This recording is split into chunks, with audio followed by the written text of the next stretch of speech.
Hello विद्यार्थियों, स्वागत है आप सबका। प्रिय विद्यार्थियों,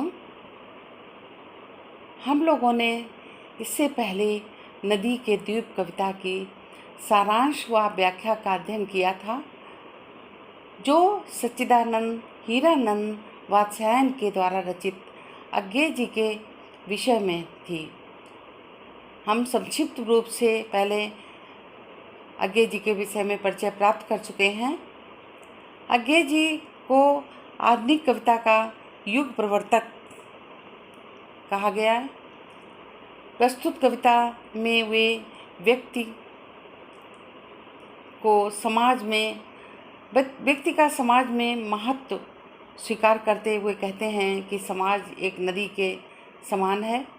व्यक्ति समाज रूपी नदी में एक द्वीप के समान स्थित रहता है, अतः रहता भी है और वहीं पे उसके व्यक्तित्व का विकास होता है।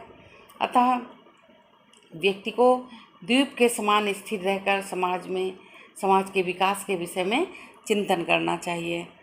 चलिए आरंभ करते हैं। द्वीप यह नहीं है शाप, यह अपनी नियति है। हम नदी के पुत्र, बैठे नदी की क्रोध में, वह बृहद भूखंड से हमको मिलाती और वह भूखंड अपना पितर है। देखिए संदर्भ प्रसंग व्याख्या इसकी। प्रस्तुत पंक्तियाँ प्रयोगवाद के प्रवर्तक सच्चिदानंद हीरानंद वात्स्यायन अज्ञेय द्वारा रचित कविता नदी के द्वीप से उद्गत है। प्रसंग देखिए। प्रस्तुत पंक्तियों में कवि ने नदी और द्वीप में माता पुत्र के संबंध को जोड़कर व्यक्ति और समाज के संबंध की ओर संकेत किया है। व्याख्या देखिए। द्वीप हम हैं, यह नहीं है शाप, यह अपनी नियत है। द्वीप क्या कह रहा है कि हम द्वीप हैं, ये कोई शाप नहीं है किसी का, ये तो हमारी नियत है, प्रकृति है, ये कोई अभिशाप नहीं है। हमारा कोई अस्तित्व इससे अलग नहीं है, नदी से अलग। ये नदी हमारी जननी है, माता है और मैं इसका पुत्र हूँ। क्या है? हम नदी के पुत्र हैं, बैठे इसी कुंड में, और मैं इसका पुत्र हूँ और इसी की गोद में, क्रोध ने गोद, और मैं इसी की गोद में बैठा हुआ हूँ। ये बृहद भूखंड से हमको मिलाती। ये नदी जो है हमें, टापू कह रहा है कि हमें ये बहुत बड़े भूखंड से हमें मिलाती है। इसी नदी ने हमें जन्म दिया और मैं इसी की गोद में बैठा हूँ।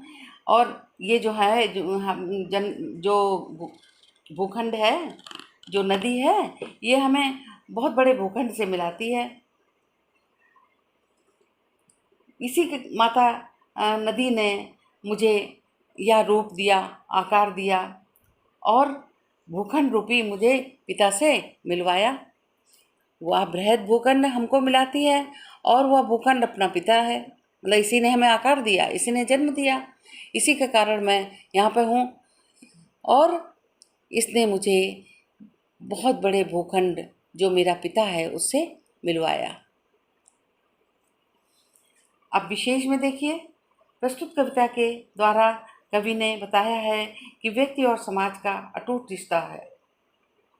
कवि ने नदी और उसके द्वीपों की कल्पना द्वारा व्यक्ति और समाज के परस्पर संबंधों की ओर संकेत किया है।